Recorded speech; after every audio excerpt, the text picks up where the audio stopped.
Hola, hola a todos, muy buenos días, ¿cómo están? Espero se encuentren muy bien, ya es viernes y estamos muy contentos de recibirlos.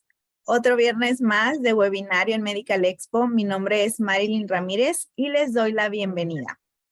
Antes de comenzar, quiero seguirlos invitando a que se registren a la cuarta edición de Medical Expo, que va a ser en la ciudad de Guadalajara, en el Centro de Convenciones Expo Guadalajara, los días 17, 18 y 19 de mayo.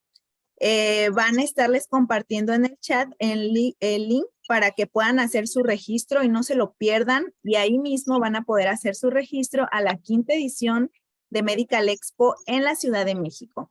Esta se va a llevar a cabo los días 24, 25 y 26 de octubre. Para que vayan y hagan su registro, vamos a tener muchos expositores. Van a estar presentando lo más actual en dispositivos médicos y servicios. Además, vamos a tener un programa académico en auditorios que vamos a tener montados. Entonces, no se lo pierdan, visiten nuestras páginas para que estén al tanto de toda esta información. También les pedimos que no se olviden que el tema de las constancias tienen que estar registrado a nuestra cuarta edición para que puedan hacerles llegar sus constancias.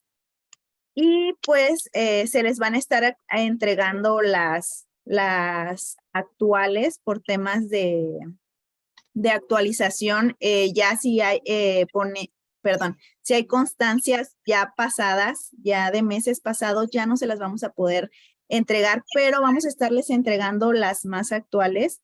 Entonces, pues les pido ahí su comprensión. Y pues por último, recordarles que al finalizar van a poder estar haciendo sus preguntas a nuestra invitada. Entonces, ahora sí le doy la bienvenida a la maestra María Guadalupe Marrón Rivera. Ella es nutrióloga clínico en el Hospital Civil de Guadalajara y también cuenta con su propio consultorio. Nos va a estar dando los datos al finalizar su presentación. Y el tema de hoy es desnutrición versus obesidad en el adulto mayor. Le damos la bienvenida, maestra María, ¿cómo está? Hola Marilyn, muy bien, gracias a Dios. Ustedes, agradezco mucho el espacio y espero que sea de su agrado este tema que voy a compartir el día de hoy para ustedes. Muchas gracias. Gracias, adelante. Muchas gracias. Bueno, pues el día de hoy vamos a hablar de lo que sería desnutrición versus obesidad en adulto mayor. Yo actualmente me desempeño en ambos ámbitos, tanto público como privado, en sector de nutrición clínica. Que hemos detectado en nuestra población geriátrica que va en incremento. Cada vez vamos a tener más población adulto mayor porque se va prolongando el promedio de vida. Antes a lo mejor los adultos llegaban a los 60 años y ahorita están llegando a los 80 años. Entonces hay que estar cuidando a nuestros adultos mayores y de esto se va a estar tratando nuestra plática el día de hoy vinculada al aspecto nutricional. La siguiente, por favor.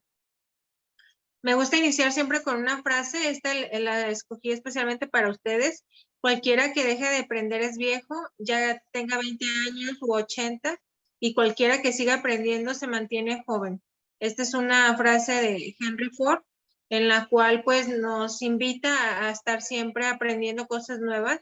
Nadie tiene el conocimiento absoluto y siempre tenemos algo por aprender, ¿verdad? Entonces, a veces también tenemos que aprender mucho de nuestros adultos mayores, ya que nos transmiten muchos conocimientos y nosotros nunca dejar de aprender.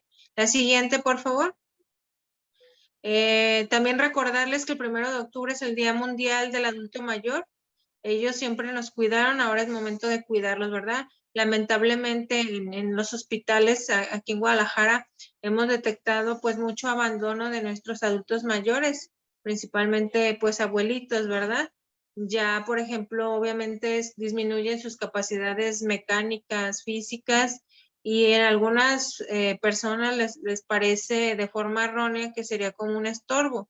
Esto no debe verse así, sino como un apoyo, agradecimiento a nuestros adultos mayores y que podemos aprender bastante de ellos. La siguiente, por favor.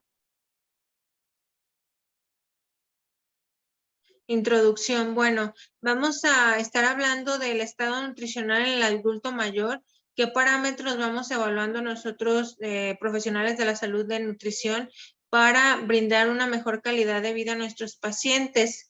La exposición se va a dividir en lo que sería desnutrición y obesidad, y cómo esto puede ser un factor de violencia, aunque de forma primera no se pudiera entender o no se pudiera expresar así, porque algunas personas no lo entienden de esa forma, pero sí sería un acto de abandono o de violencia hacia los adultos mayores. La siguiente, por favor. Bueno, pues el adulto mayor, por obvias razones, pues ya va disminuyendo su fuerza física, su capacidad intelectual. En algunos empieza a presentarse lo que sería el Alzheimer.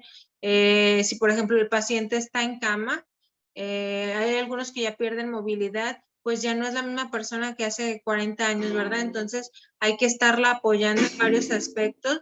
Nosotros, nutriólogos, trabajamos de forma interdisciplinaria con médicos, geriatras, psicólogos, perdón, aquí en el hospital están construyendo, por si hay mucho ruido, una disculpa. Si no se escucha, me dicen para subir el volumen, por favor. ¿Y qué recibimos aquí en hospitales civiles? A veces pacientes que nos dejan abandonados, lamentablemente, los deja el familiar en condiciones inestables y ya nunca regresa a atenderlos o a ver qué ha pasado con su situación, ¿verdad? De igual forma nos pasa con pacientes pediátricos. Población vulnerable sería pues niños, adultos mayores, pacientes a lo mejor con una discapacidad intelectual o mental. Entonces, lamentablemente, hay mucho abandono en estos grupos etarios o en estas etapas de la vida. La siguiente, por favor.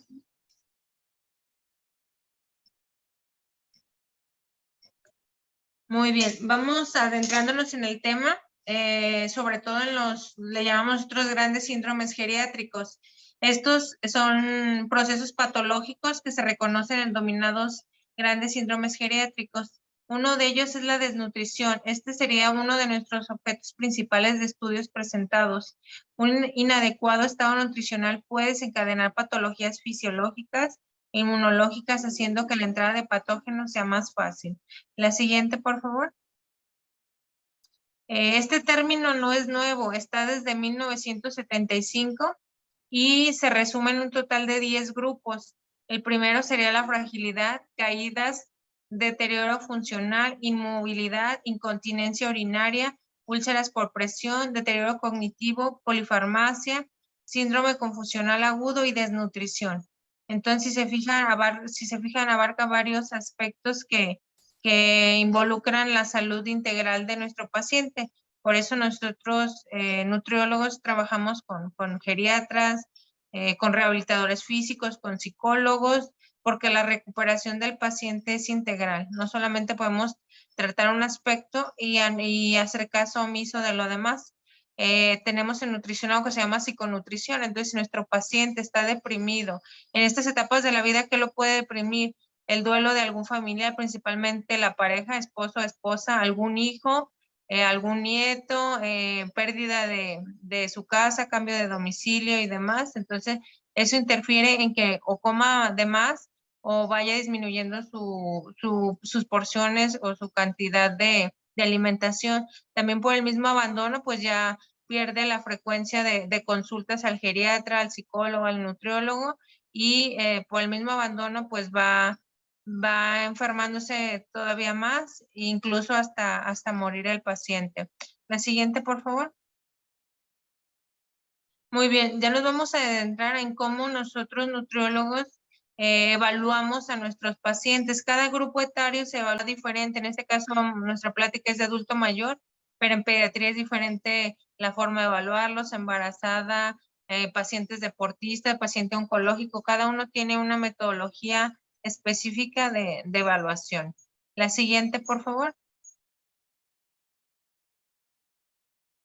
Muy bien, ¿con qué iniciamos cuando nos llegan los pacientes geriátricos a consulta? Con una historia clínica.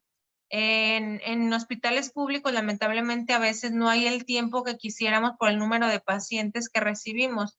En la práctica privada, pues sí se le dedica un poquito más tiempo porque tenemos ya más cantidad de espacio. Ejemplo, en la mañana podemos ver hasta 100 pacientes y en la tarde 10, ¿verdad? Entonces, sí es marcada la diferencia, pero no por ello, pues se va a disminuir la calidad, ¿verdad? De la atención. Hay que cuidar eso, tanto en sector público como privado. ¿Qué incluimos nosotros, nutriólogos, en la historia clínica?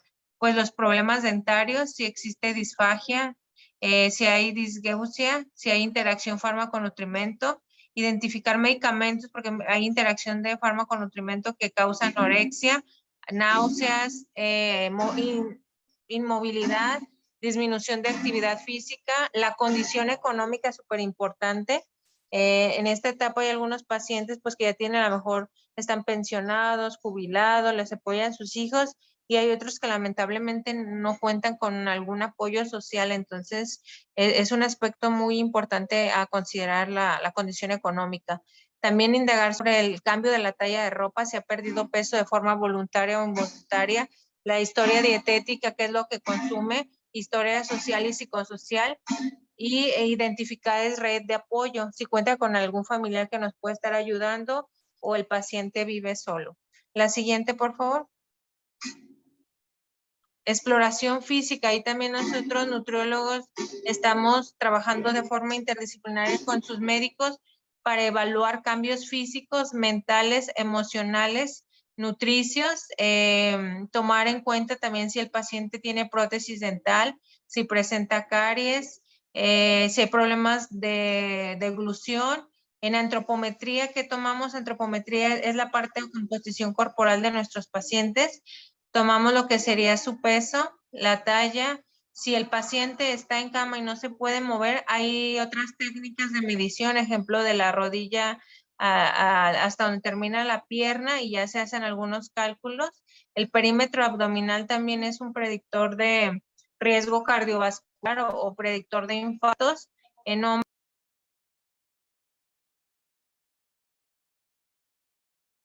Maestra, se apagó su micrófono y no la Y escuchamos. ahí ya Ah, existe un listo. riesgo cardiovascular. Y en mujeres sería a partir de los 80 centímetros. El IMC también es ideal. Muchos dicen que ya este parámetro no se usa. Sí debería haber otro más actual, pero en conjunto con otros factores, si no se es de gran utilidad. En México cambia un poquito. Obviamente cada país tiene su metodología de evaluación, pero por ejemplo el IMC ya en 28 será de forma mundial, estaría en sobrepeso, pero aquí hay unas tablas mexicanas que el 28 todavía estaría en parámetros normales. Entonces también influye mucho población geriátrica de México, o si están en España son otros valores, si están en Estados Unidos otros. Entre más personalizada sea la alimentación es mucho mejor. La siguiente, por favor.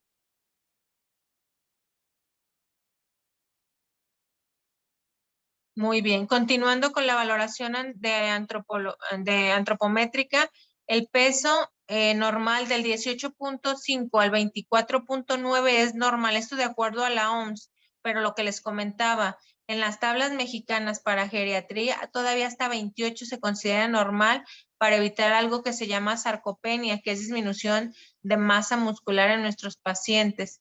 El sobrepeso sería de 25 a 29.9, también de acuerdo a la OMS.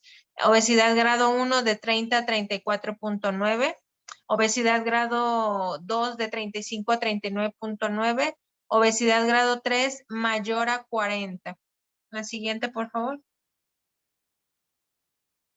Cribado nutricional sería también como parte de la evaluación nutricia, y hay un formato que se llama RMN, en el cual nos dice técnicas complejas para evaluar la composición de nuestros pacientes. Sí, entonces también sería como otro formato adicional para evaluación nutricia. La siguiente, por favor.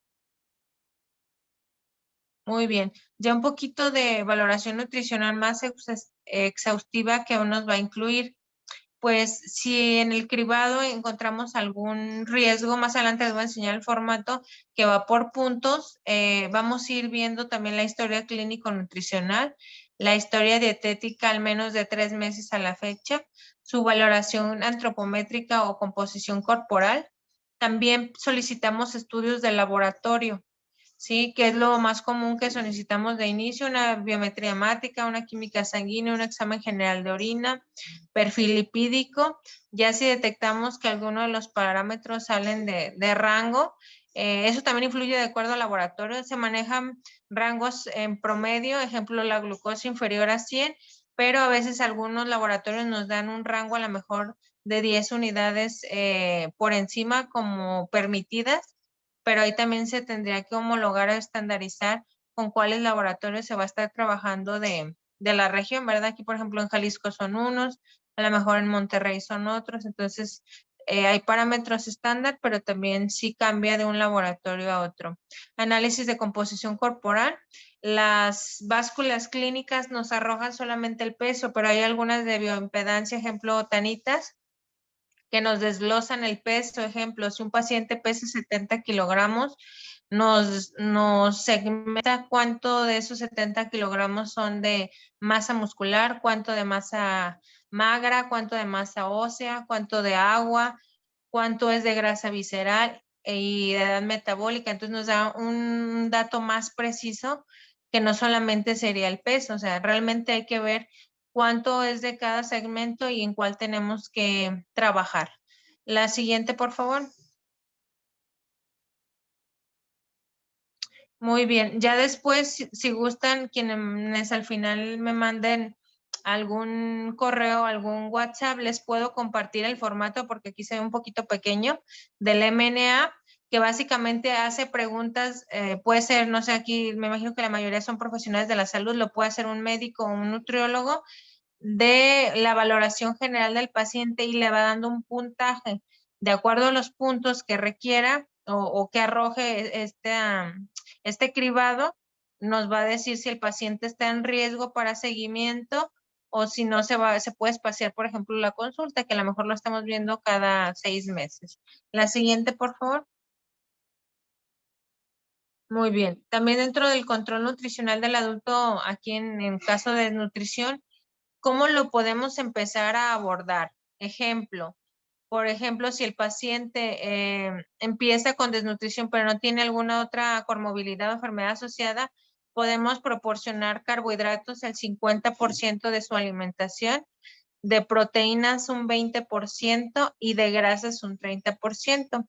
También el adulto mayor se aumentará el 25% de su requerimiento energético total calculado. Ejemplo, aquí por ejemplo, si el paciente pesa 49 kilogramos, sería 30 kilocalorías por los 40 kilogramos y nos daría un total de 1,470 kilocalorías. A estas le vamos a sumar 367, que sería como actividad física, y nos arroja un promedio de 1,837 kilocalorías diarias. La proteína, así en general, porque hay varias formas de calcularla, ¿cómo la podemos calcular? Sería una constante de 1,5 a 2 gramos por kilogramo por día por el peso del paciente. Y de acuerdo a la hidratación, que también es muy importante y a veces no se toma en cuenta, se personalizan los líquidos. Ejemplo, de 30 a 35 mililitros por kilogramo de peso, con un mínimo de 1,500 mililitros por día y de 1 a 1,5 mililitros por kilocaloría consumida. Ejemplo de este paciente que pesa 49 kilogramos, si consume 1,837 kilocalorías, puede consumir de 1,500 a 1,837 mililitros de agua por día. Sí tiene que haber un balance ahí. La siguiente, por favor. Muy bien. ¿Cómo puede manifestarse la malnutrición como una forma de abuso y maltrato a las personas? Algunas se hacen de forma inconsciente, algunos familiares no piensan o no creen que el hecho de que su paciente esté desnutrido, en esta etapa de la vida la mayoría está con desnutrición, aunque también hay extremos o casos que el paciente presenta obesidad. En desnutrición es por abandono, es la principal causa. Y ya con obesidad es porque a lo mejor no tienen el tiempo de estar con el abuelito y lo consienten. Cambian ahí un poquito los roles. Actualmente, por ejemplo, en pediatría, los niños como los padres están trabajando una forma de compensar el tiempo que no estén con ellos es darles dinero o comprarles alimentos chatarra. Por eso también México es de los primeros lugares en obesidad mundial. Entonces, en geriatría pasa algo similar. El adulto mayor se convierte como un niño y a veces no hay tiempo para él, los envían a asilo, los dejan solos y como no hay el tiempo de dedicarles para estar con ellos, pues les dan alimentos chatarra. Entonces, me tocó un caso de un paciente a domicilio, les comento así rápido, que fue una consulta domiciliaria, ya me pidieron que elaborara un menú para 2 adultos mayores y ya me dijeron, ay, no puede revisarme mi refri para ver pues si está correcto los alimentos así en general que tengo. Le digo, sí, claro que sí. Entonces, pues que tenía la nevera llena de helados, dulces, postres, o sea, alimentos con exceso cantidad de grasa, de azúcares y todo como si fuera pues el sueño o el paraíso de cualquier niño, ¿verdad? Pero en este caso para adulto mayor. Entonces, pues pasa lo mismo, ¿verdad? En los extremos de la vida, tanto en pediatría como en geriatría, el hecho de compensar el tiempo que no se está con el familiar, pues lo quieren cubrir con alimentos calóricos. Entonces, cuidar esa parte, ¿verdad? A lo mejor si son varios hijos, no sé, una semana con cada hijo que esté.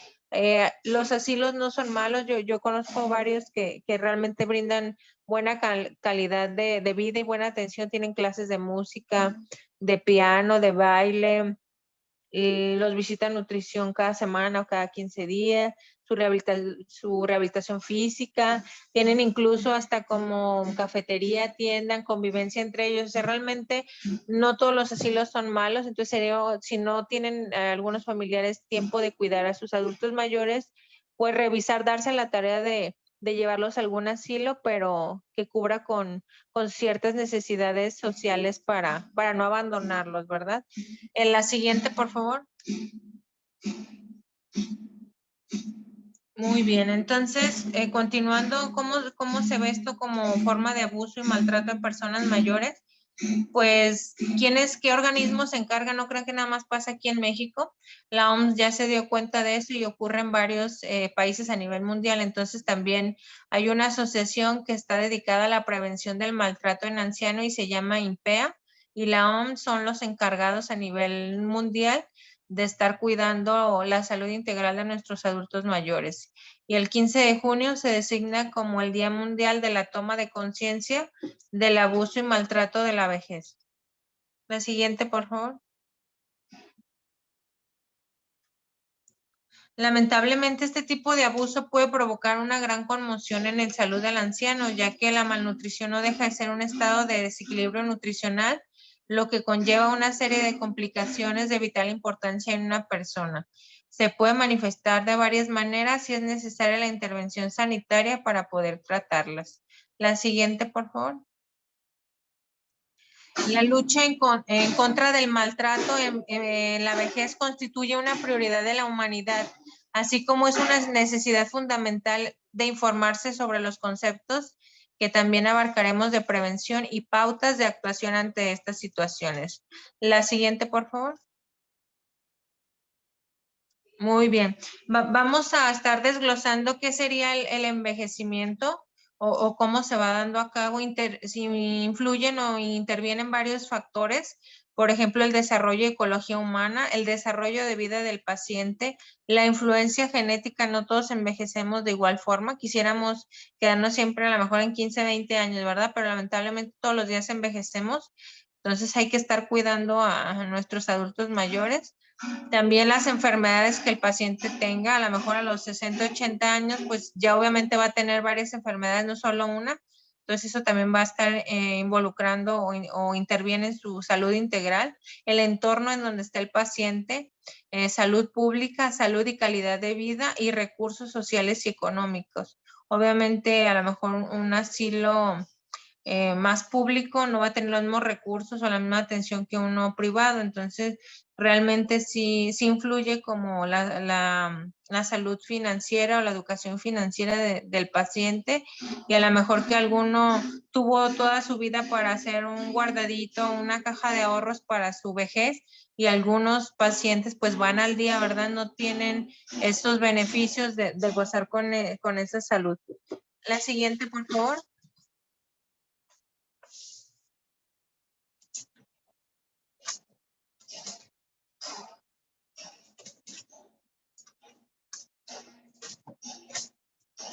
También tenemos algo que se llama pirámide de Maslow, en la cual está una representación jerárquica. En la parte inferior empezamos con necesidades fisiológicas, continuamos con necesidad de seguridad, necesidad de aceptación social, necesidad de autoestima y autorrealización. Cada una, nosotros desde que nacemos, tratamos de cubrir como ser humano estas necesidades. En esta etapa de la vida, la mayoría ya cubrió estas necesidades, aunque no todos, pero hace tiempo que estuve haciendo como unas evaluaciones en un asilo aquí de Guadalajara que se llama Villa Plata. Me comentaban los pacientes que ya en esta etapa la mayoría ya tiene como una autorrealización, aunque todavía pacientes de 80 años me decían que todavía les faltaba metas o proyectos por cumplir, a lo mejor terminar de escribir algún libro, viajar, tenían todavía proyectos con sus nietos. Entonces yo creo que realmente nadie nos queremos morir. Algunos pacientes que a lo mejor traen algún trastorno mental por ahí pues, y ideas suicidas sí, pero realmente la mayor cantidad de pacientes pues sí lucha por seguir trabajando, por cumplir metas y demás. En las necesidades fisiológicas pues incluye la alimentación, la respiración y nuestro descanso. Segundo nivel, en las necesidades de seguridad, la protección moral, y en necesidades de aceptación social, afecto, amor, pertenencia, amistad. En la parte casi superior, necesidad de autoestima, confianza, éxito, respeto. Y por último, o la cúspide de nuestra pirámide, sería la autorrealización, que que estemos satisfechos con nuestros proyectos de vida y con nuestras metas. A lo mejor en algunas mujeres el hecho de ser mamás ya se sienten autorrealizadas, a lo mejor algunas otras, por ejemplo, tener un doctorado y demás. Entonces, para cada persona es diferente la autorrealización. No a todos nos satisfacen las mismas cosas. Por lo tanto, pues no podemos estar autorrealizados de igual forma. ¿Sí? Igual a los adultos mayores, cada uno les digo, cuando hice esa evaluación en ese asilo, me comentaban pues que la mayoría de su autorrealización era haber tenido sus hijos, viajado, a lo mejor ser jefes de cierta empresa importante. Todos estos aspectos son importantes en la vida, pero cada quien los asimilamos diferentes. Para muchos el hacer dinero es como lo más importante en la vida. Para otros me decían, sabes que yo tener mi familia completa, tener siempre a mis nietos jugando conmigo. Entonces, para cada persona es diferente la autorrealización. La que sigue, por favor.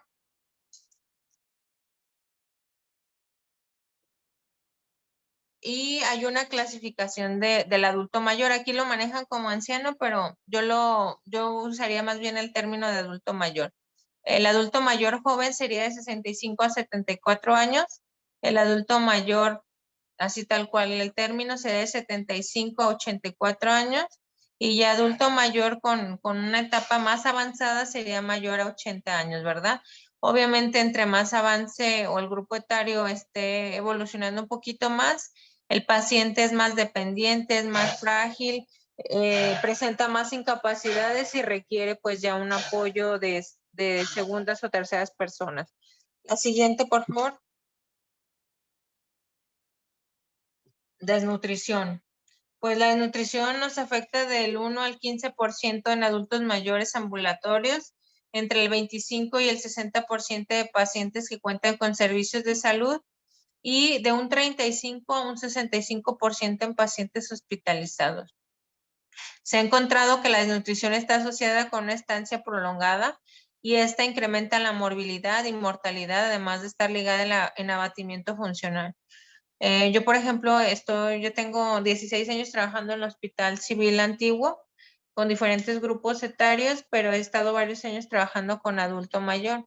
Entonces, si no se da una atención médica y nutricional adecuada, el paciente se va desnutriendo. El hecho de que un paciente, sea joven, sea adulto mayor, esté en cama, va perdiendo peso. Si no se le da un tratamiento adecuado o no se detecta que está en riesgo el paciente, entre más días avance, un día es muy importante. Entonces, si avanzan 10 días, todo esto interfiere en que el paciente se va desnutriendo y pues asociado a su enfermedad o el motivo de ingreso puede provocarle hasta la muerte. Entonces, sí hay que estar muy atentos a estos signos clínicos de nuestros pacientes para poder intervenir oportunamente. La siguiente, por favor.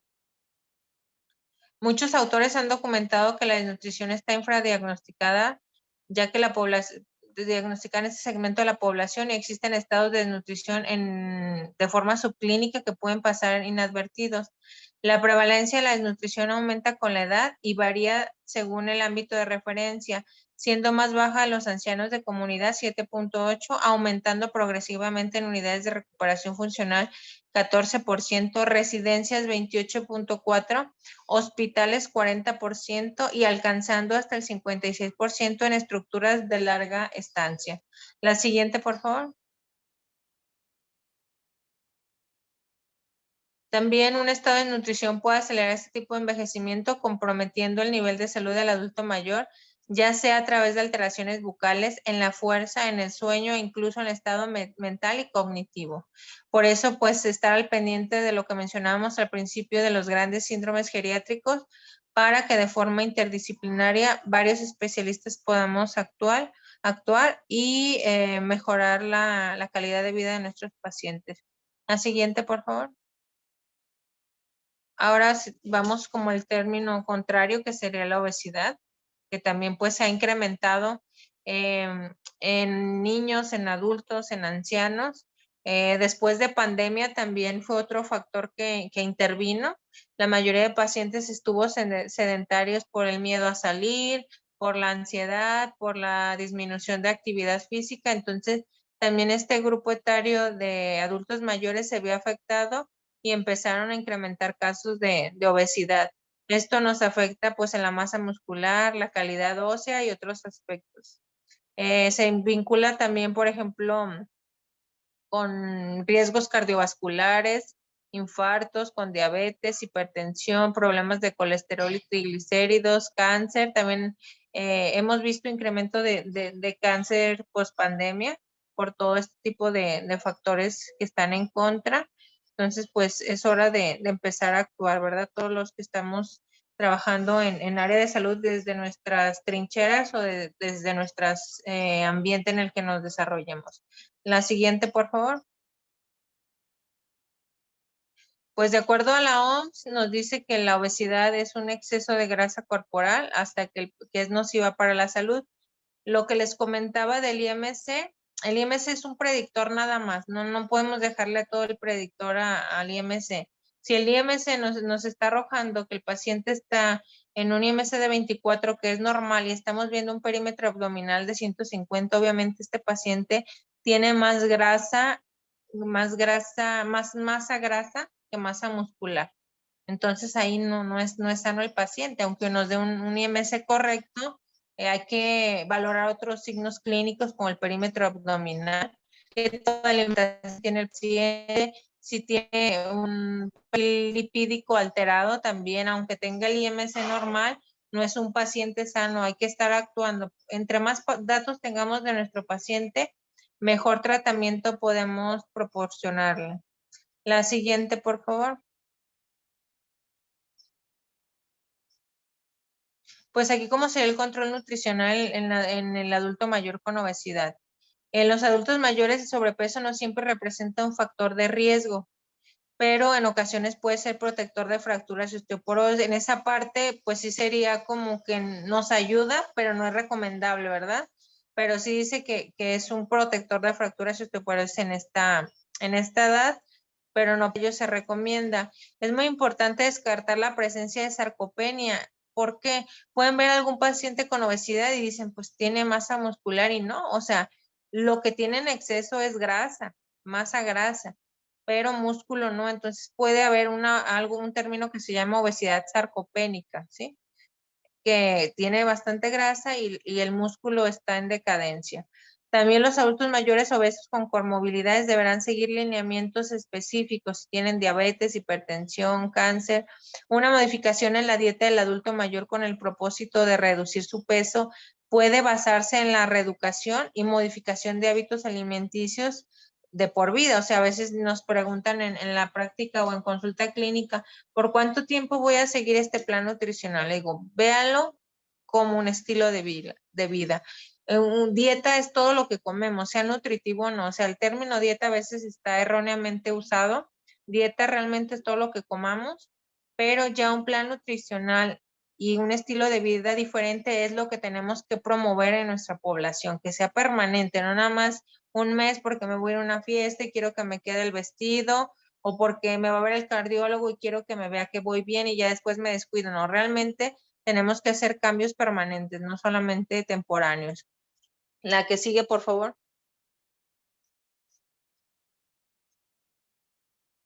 ¿Cuáles serían las recomendaciones que yo les daría para la nutrición del adulto mayor? Primero, evitar alimentos con pocos nutrientes, como azúcar de mesa y harinas refinadas, que puede ser helados, galletas y demás. El exceso de hidratos de carbono simples se debe evitar, ya que esto puede dar lugar a hiperglucemia o si el paciente ya presenta diabetes, pues un descontrol ahí en sus parámetros. Los hidratos de carbono complejos no es necesario restringirlos, tampoco nos vamos a ir a los extremos. A veces me quieren poner algunos profesionales de la salud dieta cetogénica en estos pacientes. Yo en estas alturas de la vida yo no lo dejaría. La dieta cetogénica sí tiene evidencia científica y es muy buena, pero no para todos los pacientes. Hay que ver quiénes son candidatos a este tipo de dietas. No todos cumplen como con los criterios de seguir este tipo de dietas. También adicionar las pérdidas que se presentan en enfermedades o medicamentos. Hay que incluir al paciente y a su familia en toma de decisiones y participar en el diseño del menú, revisión y selección de alimentos también sería importante. La siguiente, por favor. También ofrecer comidas considerando las preferencias alimenticias, la consistencia, la temperatura, elección de alimentos, la etnia. Ejemplo, pacientes de Oaxaca no van a comer a lo mejor igual que pacientes de Jalisco, de Monterrey. Cada estado tiene sus tradiciones, costumbres, tipo de alimentación. Entonces, todo eso tenemos que considerar. Entre más parecida hagamos la alimentación del paciente a lo que tenemos que hacer como un ajuste entre lo que a él le gusta y lo que debería para que realmente lo puedas llevar a cabo.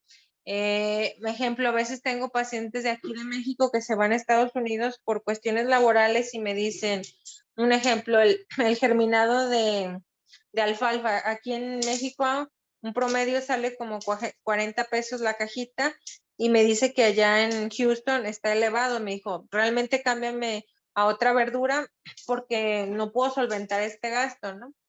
O a veces aquí frutos rojos están en un precio muy alto, fresas, zarzamoras, todo lo de berries, y allá en Estados Unidos no.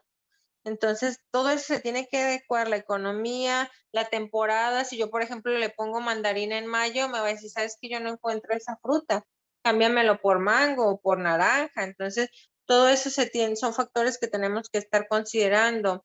El tipo de masticación, si a estas alturas ya el paciente no puede masticar o deglutir bien, se dejan alimentos blandos o con... Nosotros en nutrición clasificamos la dieta blanda en dieta mecánica blanda y dieta química. Entonces, hay que ver qué aspecto es el que se tiene que modificar. Promover a dieta con alimentos naturales. Yo sé que a estas alturas a lo mejor todos estamos trabajando y queremos todo congelado y enlatado y que se lleve al micro y no tengo tiempo de cocinar y demás, ¿verdad? Pero entre más natural sea la alimentación es mejor. No quiere decir que nunca en la vida vayan a usar una lata o un congelado, pero que no sean de sus alimentos diarios o que todo usemos procesado o ultraprocesado. La siguiente, por favor. También adicionar saborizantes a alimentos si fuera necesario. Hay, por ejemplo, productos que dan color y sabor sin añadir calorías. También podemos usar este tipo de alimentos, sobre todo para bebidas, vainilla, la mejor saborizante de coco, de nuez. Son buenas estrategias para que nuestros adultos mayores sí va cambiando la forma de percibir alimentos.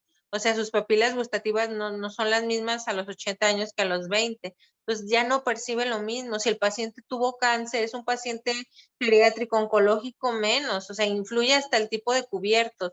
Si, por ejemplo, tiene sabor metálico, todo percibe con sabor metálico, el hecho de que ustedes cambien el cubierto metálico a uno de plástico, de bambú, le va a saber al paciente diferente la comida. Si a lo mejor algún suplemento, eh, no sé si puedo decir ahorita marcas o no, pero ejemplo, Ensure sabe diferente frío a temperatura ambiente, o si lo hacen como en paleta, sabe diferente. Entonces, el hecho de que cambien la presentación del mismo producto influye como no tienen una idea y a lo mejor es el mismo producto, pero nada más cambiando la presentación o el hecho de que el paciente esté acompañado y no coma solo ya es bastante ventaja.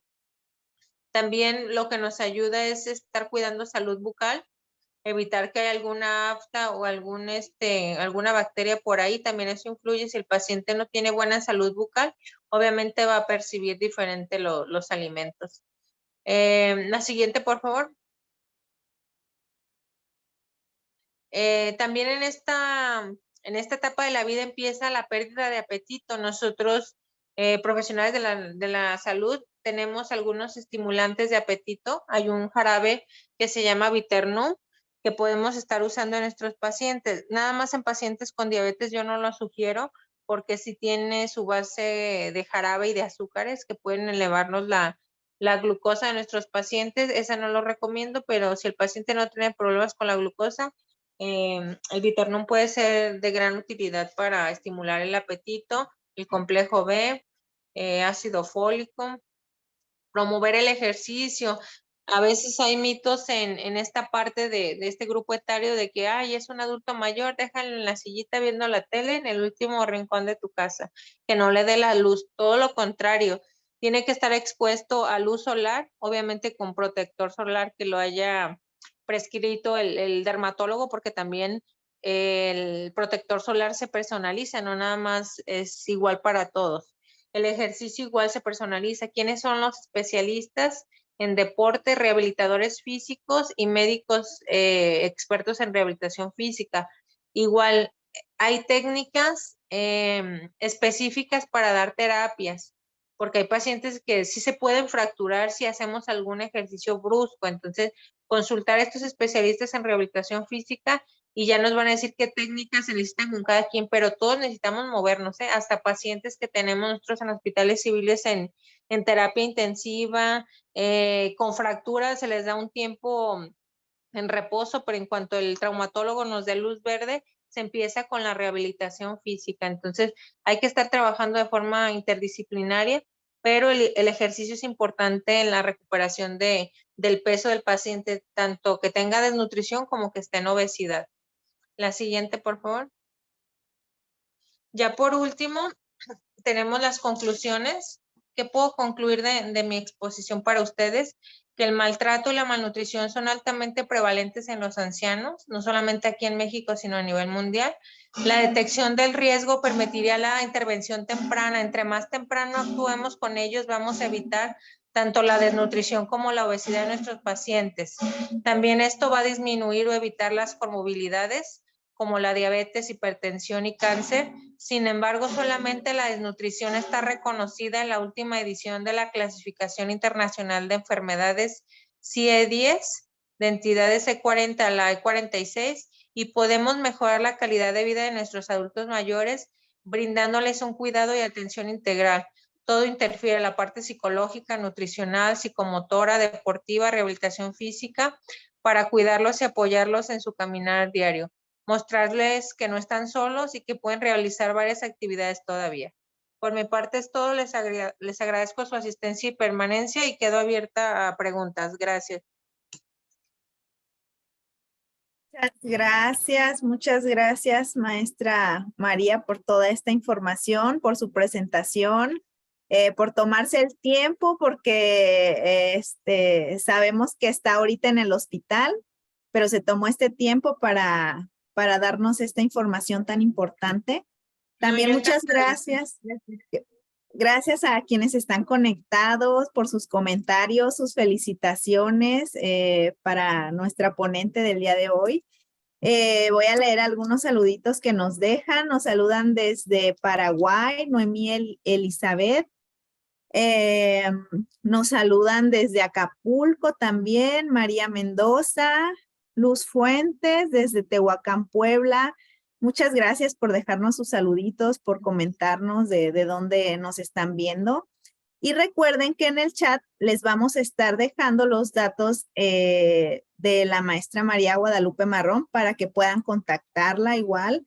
Y este programa de webinario va a estar en nuestro canal de YouTube también para que puedan volverlo a ver y todos nuestros webinarios pasados. Ahora sí vamos a pasar al tiempo de las preguntas. Y tenemos la primera pregunta. Bueno, esta no es pregunta, pero lo voy a comentar. Nos comenta la doctora Emma Patricia y muchos comentarios en el chat que están interesados por los datos del cribado que nos compartió. No sé si nos pudiera compartir después esa tabla para podérsela Sí, compartir. María. Ujú. Por supuesto que sí, yo te la comparto. También nos preguntan, bueno, por la tabla de cálculo. Ujú. Entonces, no se preocupen si la maestra nos autoriza, se las vamos a estar compartiendo con gusto. Claro que sí, también si les quieres pasar mi número, con todo gusto por WhatsApp o por correo electrónico. Si quieres que se los dé de una vez o los escribes tú por chat. Sí, si me hacen el favor, en la parte técnica me pudieran hacer el favor de compartir los datos de la doctora, igual al finalizar nos los puede compartir usted para que igual puedan contactarla, igual para más información. También estuvieron muy interesados en la presentación. Recuerden que cuando nos autorizan los ponentes que compartamos presentación, lo hacemos a través de nuestro WhatsApp de webinarios. También les dejamos la liga para que puedan unirse únicamente dándole clic a la liga que se les va a compartir en el chat. Y bueno, ya vamos a comenzar con las preguntas. ¿Qué recomendaciones de educación alimentaria sugiere para que puedan llevar los adultos mayores buenos hábitos? Nos pregunta Susana Velázquez. Claro que sí. Pues influye desde hacer un súper saludable, o sea, dedicarnos un día a realmente comprar los alimentos adecuados de todos los grupos de alimentos, cereales, frutas y verduras, lácteos, leguminosas, y usar de todos los grupos de alimentos. Entonces, desde comprarlos, a lo mejor puede ser en algún súper o en el mercado, pero entre más natural sea la alimentación, mucho mejor. Llevar como alguna lista o un tipo recordatorio de los alimentos que estamos usando para ver la frecuencia.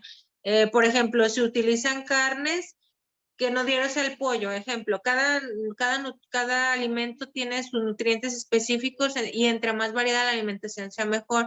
Un día pueden consumir pollo, otro día pescado, otro día quesos, otro día carne de cerdo, de res y demás, ¿no? Entonces aquí, por ejemplo, en México, o el día de hoy estamos en cuaresma, bueno, a nivel mundial, pero en México ese es un país muy católico.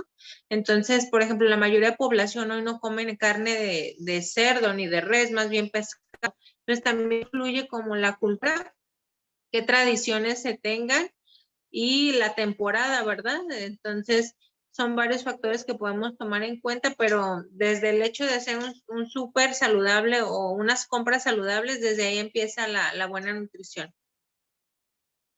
Perfecto. La siguiente pregunta, Francisco Guerrero nos dice, ¿por qué el IMC no es confiable? ¿Cuál es el mejor? No es que no sea confiable, es que solamente es un predictor. O sea, si nos basamos en que el IMC nos va a decir la salud del paciente, estamos como a un 1% de saber cuál es su diagnóstico médico o nutricional. No es que no sea bueno, sino que es incompleto. Es un factor más de como 20 más. Ujú. Ok, la siguiente pregunta nos dice, ¿cómo enfrentar el reto de cuidar la alimentación de los adultos mayores cuando se viven en casa, cuando viven en casa, perdón? Realmente sí es un reto porque se involucran varias cosas. Yo lo que sugiero es que existan varios cuidadores y que tengan hasta un rol, porque es diferente, es difícil cuidar a un adulto mayor porque hay diferentes roles. Entonces, sí hay que estar como dividiendo qué actividades le tocan a cada quien, quién se va a hacer cargo de la parte económica, a lo mejor de servicios de enfermería, quién lo va a cuidar esta semana. El cuidador se desgasta más que el paciente, ¿eh? Entonces, si una sola persona, y me ha tocado domicilios donde a veces voy a consulta domiciliaria, que una sola hija se hace cargo del papá, pues hasta que fallezca y realmente se enferma más la hija. ¿Por qué? Porque si son pacientes muy absorbentes, entonces yo lo que les sugiero que tengan varios cuidadores, básicamente, que no le dejen la responsabilidad a una sola persona. La siguiente pregunta, Jamie Carol nos pregunta, excelente ponencia, nos dice primero, y nos pregunta, ¿cuántas porciones al día se recomiendan en ellos? ¿Se recomiendan los suplementos como Ensure en pacientes sin alteraciones nutricionales? Muy bien. La primera pregunta que me dices, pues sí puede ser, o sea, sí se recomiendan suplementos. ¿Cuáles serían? Interfiere, hay muchas marcas, o sea, yo por citar alguno, hay como unas 20 marcas, hay como unos 100 productos. Siempre lo que yo les comento en consulta privada es que la alimentación y la suplementación se debe personalizar.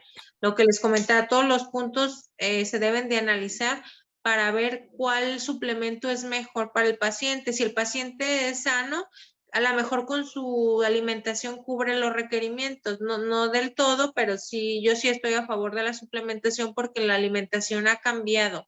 A lo mejor si me hubieras hecho esta pregunta hace 50 años, te hubiera dicho que era suficiente con la alimentación. Actualmente, porque yo también soy química, actualmente la composición de los alimentos no es la misma, entonces sí requerimos de suplementarnos. No los mismos suplementos son los mismos para un bebé que para una embarazada, que para un paciente o adulto mayor, son diferentes. Entonces hay que analizar estudios bioquímicos, composición antropométrica, enfermedades, para saber qué suplemento es el más adecuado para el paciente. ¿Cuáles son de los más comunes que suplementamos? Las vitaminas, minerales, omega 3, vitamina D y fibra, porque ya empiezan con problemas de estreñimiento, o también lo de estimular, jarabes para estimular apetito. Perfecto. Ahora la siguiente pregunta nos dicen, ¿usar saborizantes con azúcar es recomendable para todos los adultos mayores? Los que yo les comentaba no traen azúcar, ¿eh? ¿Y de dónde los pueden encontrar? En lugares donde vendan artículos de repostería, donde vendan cosas para pasteles, flanes y demás. Pregunten por saborizantes y colorantes que no tengan azúcar, no con azúcar. Yo no promuevo los que contienen azúcar, los que no tengan azúcar, siempre y cuando el paciente no tenga alergia, porque en algunos les causa alergia o ya desde niños ya tenían alergia, principalmente a los colorantes números amarillo y rojo número 5 son los que han causado un poquito más de alergia, pero son raros. La mayoría de la población tiene buena tolerancia a colorantes y saborizantes sin azúcar. Ok, la siguiente pregunta nos dice Ana Martínez, en adultos mayores que presentan diarrea con cualquier alimento, ¿qué recomienda? Y la felicita por su ponencia. Dice, gracias, excelente ponencia. En general, para pacientes con diarrea sería una dieta astringente que no tenga fibra. Ejemplo, podemos quitar el huevo, podemos quitar la leche, frutas y verduras crudas. Yo dejaría frutas y verduras cocidas, dejaría arroz cocido, pollo, y si le gusta, por ejemplo, la manzana, nada más que sea sin cáscara, y brindar algún probiótico para mejorar la microbiota intestinal, porque si hubo ahí una disbiosis, esto provocó la diarrea y problemas o alteraciones gastrointestinales. Ok. Y Claudia González Reyes nos dice, ¿qué tan cierto es que tomar los jugos naturales de inmediato o máximo después de 5 minutos de haberse preparado porque se pierden las propiedades vitamínicas? Sí, sí se pierde. El hecho de desde cortar la fruta hay un proceso mecánico y ya eso va perdiendo propiedades. Licuarla igual, colarla, o sea, entre más procesos mecánicos le sometamos a alguna fruta o verdura, sí va cambiando propiedades. Jugos yo solamente dejaría, y si el paciente no tiene hiperuricemia o ácido úrico alto, dejaría el jugo verde, pero en agua, no en jugos. O sea, realmente yo no promuevo los jugos porque los pacientes pueden tener hiperglucemia, que les aumenta mucho la cantidad de glucosa en sangre, y yo siempre promuevo mejor que consuman su fruta o verdura natural, no en jugos. Ya si tiene por algún problema para masticar o deglutir, pues ya sería el jugo verde, o a lo mejor un agua de naranja, que no es lo mismo que expriman 2 naranjas en un vaso de agua a que se preparen 1 litro de jugo de naranja, que usaron a lo mejor unas 30 naranjas. No es lo mismo. Aquí nos hacen otra pregunta. Graciela Trinidad nos dice, ¿qué suplemento sugiere para pacientes diabéticos con isquemia cardíaca y con desnutrición? Por ejemplo, la disminución de sal, hay una sal que por los bajos contenido de minerales ayuda a la flor de sal, puede ser la flor de sal para los alimentos, no usar, hay algunos como saborizantes para las pastas que tienen alto contenido en sodio, entonces revisar las etiquetas y valorar la cantidad de sodio. Si tiene un exceso de sodio o los sellos o los octágonos que vienen, si viene alto contenido en sodio, que no consuman ese tipo de alimentos. Muy bien. Aquí tenemos otra pregunta de Claudia Reynoso nos dice, excelente presentación. Para pacientes geriátricos que tienen instalada sonda gástrica, ¿cómo me recomienda aumentar peso en masa y grasa, perdón? Con ello nosotros llamamos ese soporte nutricional enteral. Se tiene que igual personalizar todo y hacemos unos tipos licuados nutritivos que se llama dieta polimérica. Hacemos el cálculo de cuánta cantidad de fruta lleva, cuántos cereales, cuánta proteína y demás. Todo se licúa, se pasa de forma estéril y pasa por la sonda. Ya, ejemplo, un paciente puede estar de por vida con la sonda si no es reconectado, pero si lo reconectan a lo mejor a los 3 años, vuelve a su alimentación normal, ya de acuerdo al cirujano o al gastroenterólogo, lo que nos comente. Pero he conocido pacientes que ya tienen, no sé, 20, 30 años con sonda, con gastrostomía, y pueden estar toda su vida con la sonda de forma estéril y con un buen cálculo de su dieta polimérica, que sería líquida. Muy bien. Tenemos por aquí otra pregunta. Doctora Talía Ramos nos pregunta, ¿qué tan viable es la dieta vegetariana vegana para nuestros adultos mayores? Aquí podría a lo mejor tener conflicto de interés con alguien que sea vegano, ¿verdad? Yo conozco pocos pacientes veganos, pero son jóvenes, realmente en adulto mayor no he visto, pero la proteína de las carnes es de alto valor biológico, entonces realmente no hay proteína, se compensa un poquito alguna porción de leguminosa con otra de cereal, ejemplo, un taco de frijoles a un taco de carne, pero no es la misma, ¿sí? Pacientes que yo conozco se suplementan de por vida, pacientes veganos, pero realmente, o sea, si toda su vida llevó ese estilo, pudiera ser, o sea, que a lo mejor desde niños llevó ese estilo, pero que toda la vida haya consumido carne y de repente en adulto mayor quiera cambiarse a vegano, yo no dejaría esa alternativa. Muy bien. Nos dice María Graciela, muchas felicidades por la ponencia, gracias por la información, saludos desde Morelia y nos hace una pregunta. ¿Qué alimentación es la indicada en pacientes con hemofilia? Perdón. Pues ahí están trabajando con hematólogos para estar viendo sus bioquímicos. Se va a ir ajustando la alimentación, no es el mismo menú, hay que estar cuidando vitaminas, minerales, sí suplemento con complejo B, ácido fólico, con hierro, para pues mejorar la calidad de la alimentación del paciente, pero siempre estando pidiendo estudios de laboratorio al menos cada mes o de forma bimestral, porque sí se va haciendo un ajuste, no es permanente la alimentación con ellos, se van haciendo muchos ajustes.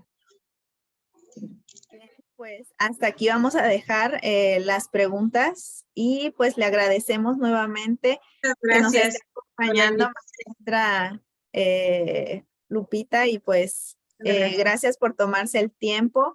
Les recordamos, bueno, o les decimos, les informamos que va a estar presente en Medical Expo, cuarta edición en Guadalajara, también con un tema para que pues se registren, hagan su registro. Recordarles que va a ser en Expo Guadalajara del 17 al 19 de mayo. Así que los invitamos a que hagan su registro y a que nos sigan en las páginas. Ya compartimos el número, el contacto de la maestra para que puedan también contactarla por si están interesados en algún seguimiento, en algunas dudas. Y pues bueno, también quisiera informarles, aprovechando que debido a una actualización, las entregas de constancia solo serán de periodos actuales. Recuerden también que para que estas constancias les sean generadas, necesitan estar registrados a la cuarta edición de Medical Expo. Ya se les estuvo compartiendo el URL en el chat, pero también lo pueden encontrar en nuestras páginas. El próximo viernes, también comentarles que el próximo viernes, debido a las vacaciones, no vamos a tener webinario, pero vamos a retomarlo la semana siguiente. Para que estén al pendiente, igual ya saben que en nuestras páginas estamos compartiendo la información de qué webinarios vamos a tener y también en nuestro grupo de WhatsApp. Y pues bueno, ya estamos finalizando. Maestra, ¿quisiera agregar algo más, alguna recomendación que nos quisiera hacer a todos? Pues agradecerte a ti y a tu querido público que estuvieran el día de hoy presentes. Los vi muy atentos. Me da mucho gusto que participen.